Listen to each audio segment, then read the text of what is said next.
I'm going that way.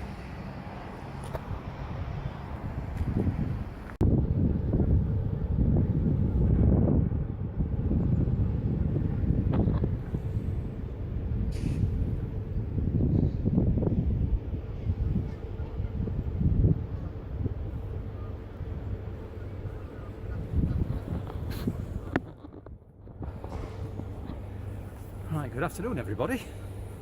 Let's take these off. Now I can't see. Yeah, good afternoon everybody. Happy St George's Day and welcome to the channel. Firstly, a quick thank you to all the new subscribers on the channel. I know I haven't been putting much content out recently and I do apologise for that, but life kind of catches up with you and you just have to concentrate on that instead. So again, apologies. Oh, here I am. Today's video is basically twofold. Firstly, I'm out having a walk because I need to get rid of the gut here. And secondly, I'm trying out my not so new, but yet as yet untested. Fixing that now.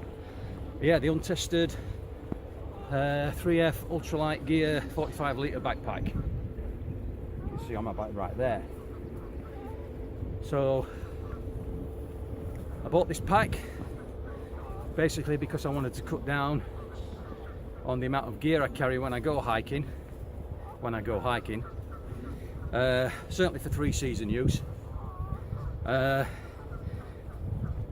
Basically to reduce weight, because obviously I'm not getting any younger and my ankles are getting worse and worse as the years progress. So yeah, I need to cut down on the amount I'm carrying to try and minimise the impact on this battered frame, if not expanding frame. I'm trying to do something about that. So just going to have a little walk, find somewhere quiet. I'm currently on the banks of the Rother, heading south away from Killamarsh,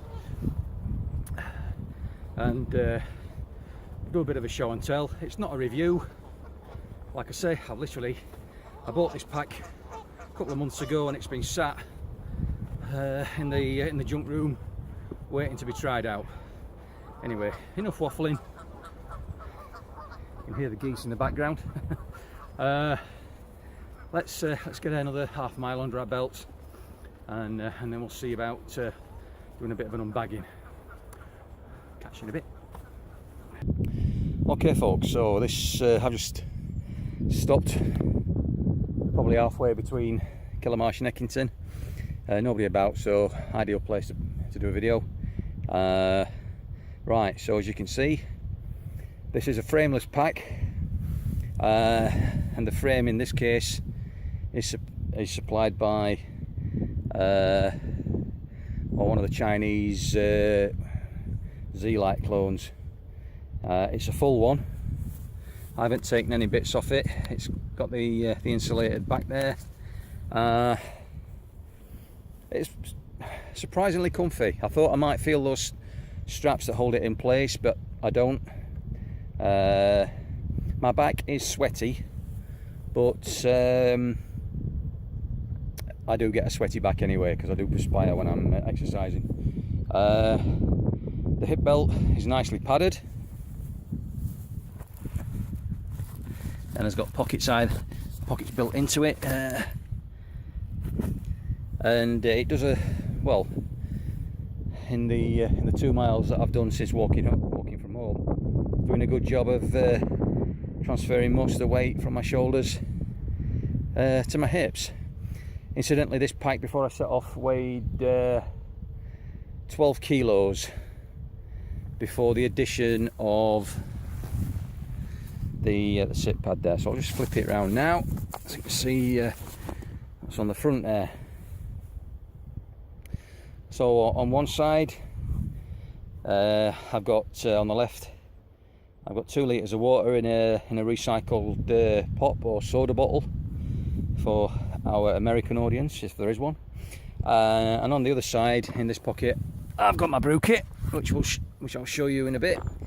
And in the back, so in the mesh pocket there, I have the footprint for the tent, my Sawyer filtration system, my electronics goodie bag, sit pad, and my glasses, and a baseball cap for when the sun gets a little bit too strong. Obviously, 2 walking poles. I'm not using them at the minute, but the shelter system does require walking poles.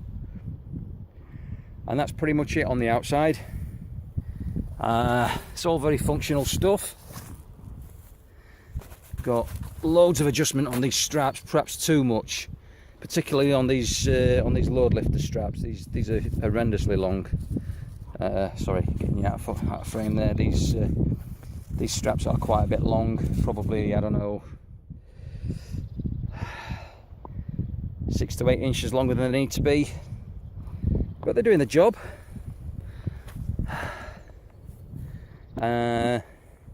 Like many of the lightweight packs, it's a roll top, and you've got straps down the side here that secure the roll top in place, and one over the top. So let's crack it open and see what's inside. Just as I start the film, the wind picks up. Okay, so I stripped out the bag, as you can see there. The concertina mat's still on the back of it. I don't want to take that off unnecessarily, but as you can see, 2 litres of water, my brew kit, which I'll show you shortly, my Leatherman with ferro rod and single AA cell LED flashlight, fire lighting kit. The red dry bag is basically my tech bag and batteries. So I've got a spare battery for the LED torch, I've got a USB torch, headlight, and then I've got I think that's a 10,000 milliamp hour battery bank and a couple of leads in there. Sawyer kit, baseball cap, reading glasses, I'm rubbish at seeing close up. My sit pad. Okay, moving on to the contents of the dry bag then.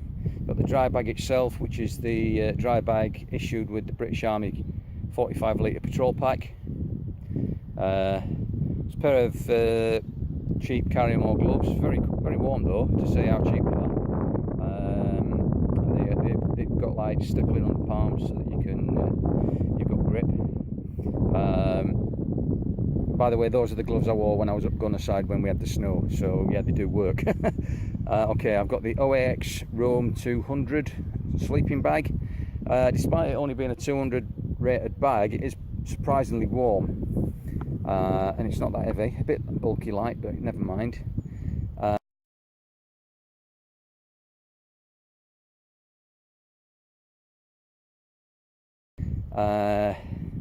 Moving on, I've got a microfiber towel so I can have a bit of a rinse and a dry. I've got my UCO tea light candle lantern.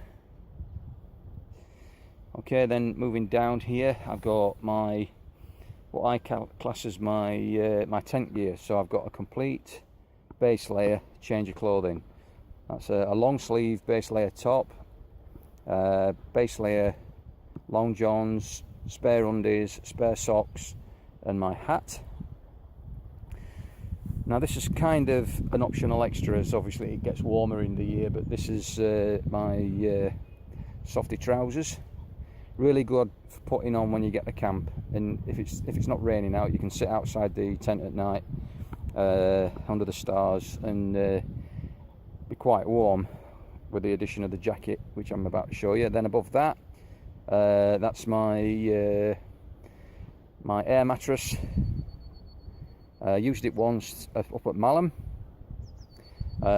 Moving back down, we've got the Craghoppers compressor light jacket, fleece shirt, the Lanshan 1 tent, and finally the my waterproof jacket. So that's it. That's everything I'd carry for a couple of days, 3 season. Okay, just as I was Starting to put the stuff away. Right at the bottom of the bag, I found this. I knew there was something I was missing. It's my pillow. This is the Nature Hike inflatable pillow, modelled on the Sea to Summit one, but probably about 1/10 of the price. Right, everybody. Got everything back in the main body of the pack now. So far, I've been quite impressed with the fit and the finish, the overall look and feel of this bag. However, there's a few things that I don't quite like about it. The main one for me is the side pockets. I'll just show you what I mean.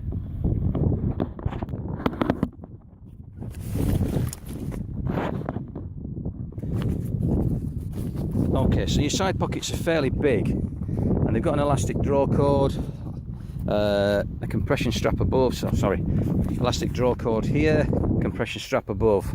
It's all fairly standard, but what I don't like about it is you've got this big hole here where the shoulder strap comes through. Now for me, a pocket with a hole in the bottom is a recipe for disaster, and it really cuts down the usefulness of the pocket, because you can't really put small items in there for fear of them falling out at this end. So that's really one thing I'm not quite happy about. But in saying that, we can live with it, and we can work around it, and we can adapt. So it just means that we can't put the small stuff in there. You can see that there are compression straps at the side. They're not very big, but they are functional nonetheless. On the back of the bag, the front of the bag if you want, you've got this mesh pocket. It's quite big. Obviously you've got the shock cords to allow you to cinch stuff down, and also when the mesh gets full, you can also stick stuff in between that and the mesh, which is also useful if you want to stash your waterproof or a jumper in there after wearing it, if you need to take a vent stop or whatever. Oh yeah, first bit of mug. It's christened. Right. So this green sheet you can see here is the tent footprint. It's basically cut from a piece of IPK material, really hard wearing. I've got another two that I use for the tent and for when me and Tom go hammock camping for our individual things. It's good stuff, and you can pick them up on eBay for about 10 quid delivered, sometimes a little bit cheaper. But the good thing is they come with some really good stakes, which you can obviously repurpose for other things. Right, let's just have a look at the Brew Kit. Okay, you've all seen a lightweight Brew Kit before, and this one's mine. Heavily inspired even by the likes of Paul Mesner and Hayes Outdoors. The container is the Tom Shoe 750mm pot with bail, and into that goes a bit of kitchen sponge, and then a C100 gas canister. More than enough for a couple of days worth of brews. Then we've got the BRS gas burner, lighter, stability stand, small Waldo cup, lid, elastic band, and a large Waldo. It was Paul Mesner that I saw sticking that on the outside. I don't know if you're like me, you like a good brew in the morning, and sadly the Waldo small cup just doesn't cut it. So obviously the big cup can be used as a little bit of a bowl as well for meal times, etc, etc. Okay, let's get this put away. Now we have it. One brew system, or cooking system. There's no spork in there, because typically I keep the spork in the bag where the food is.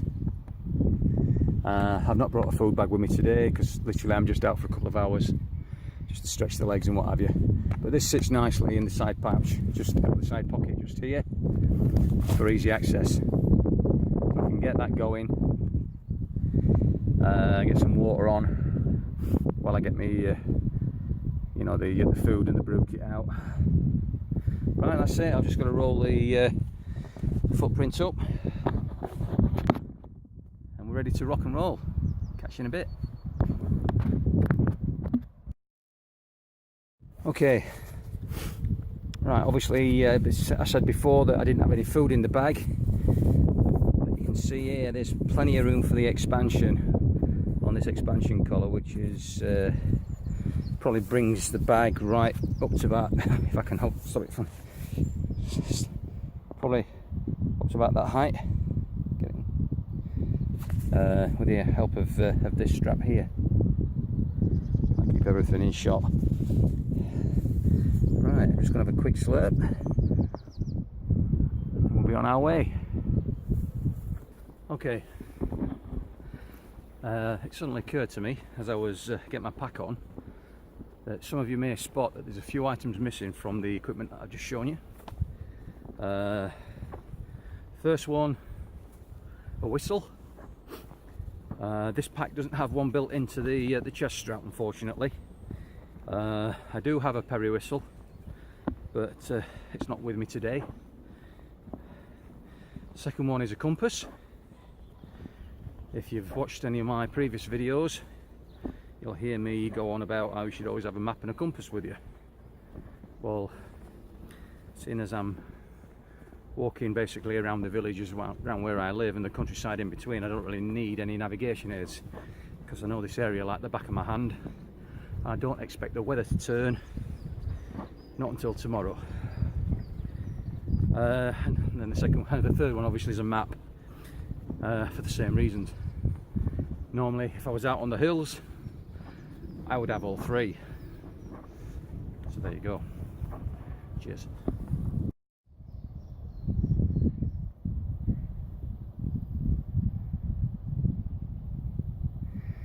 So I was just thinking, all this jute fibre that's been put down as geotextile to try and stabilise the railway at the riverbank.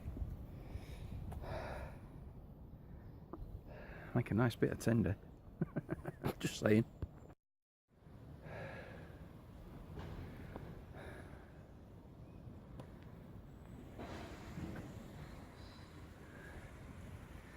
You got Mossbrook coming in the corner there, just out that culvert. Don't know whether you can see it. And the Rother continues round there. But when I was a kid, the Rother, this river, was considered one of the most. Yeah, the Rother was considered one of the most polluted rivers in Western Europe. Basically, upstream of here, you got the coalite plant at Staveley there,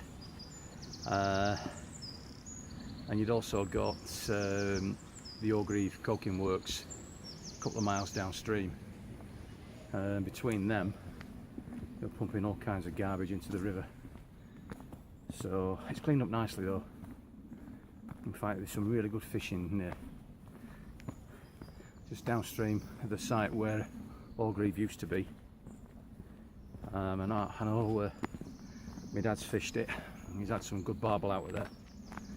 Okay, a bit of history there. So I'm just approaching the bottom side of the village of Eckington. A couple of roads to cross, a bit of footpath walking till we get up to the church, and then it's back on the footpaths.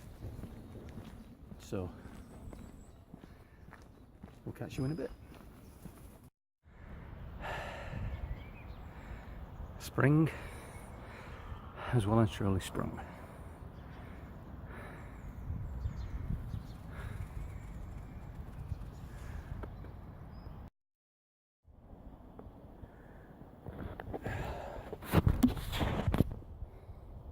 Okay folks, just passed through the old mill workings and over the footbridge there over Mossbrook, and now heading up the southern side of Mossbrook up towards the bridge in at Ford. But I've had to put my battery on charge now, so it's going to be really difficult to do any filming from now until I get up there. So time to get the head down and get cracking. Okay, we'll see you in a bit. Right folks, I've arrived at the bridge inn. Unfortunately I've arrived penniless because I've left my wallet at home. So no alcohol for me today, not from here anyway. It's probably done me good. I've got plenty of water to drink anyway, so I'm just going to have 10 minutes here in this nice little picnic area they've got. Give my legs a rest and chill. So how am I doing with the rucksack? Okay, it's comfortable enough. Like I said, my starting weight was 12 kilos. The waist belt's doing a good job of transferring the weight. The shoulder straps and the sternum strap doing a good job of keeping the pack stabilised on the body. It's a little longer than I'm used to. I think that's mainly because of the the mat on the back. It's the mat's a bit longer than the rucksack slightly, probably a couple of inches, about that much. So it's just hanging over, just perching on the top of me glutes. So I don't know. Certainly not uncomfortable. It's just a bit unusual. Anyway, that's it for now.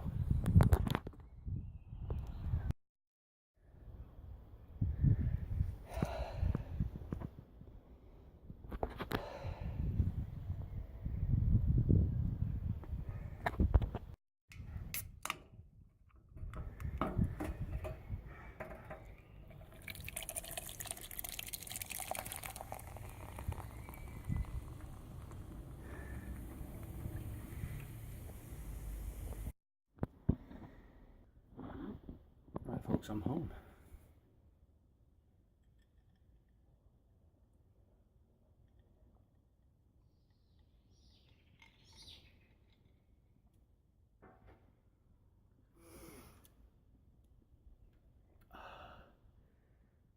Okay, that concludes this video. I hope you've enjoyed the journey and a quick look at the rucksack and what gear I've got in there.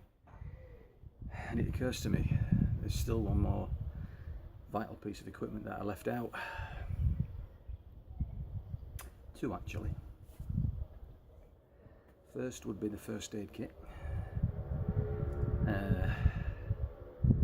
Shouldn't really go anywhere without one of those. Slap on the wrist for me. And secondly, a couple of tins, because it went off thirsty work going around there. And just having a sip of water every hour doesn't really cut it. Anyway, enough of me waffling, whatever. God, I'm tired. It's been a lovely day, and now I'm just going to settle back and rest my weary bones and enjoy this cider. Thanks for watching so far, and enjoy the other videos on the channel. Cheers.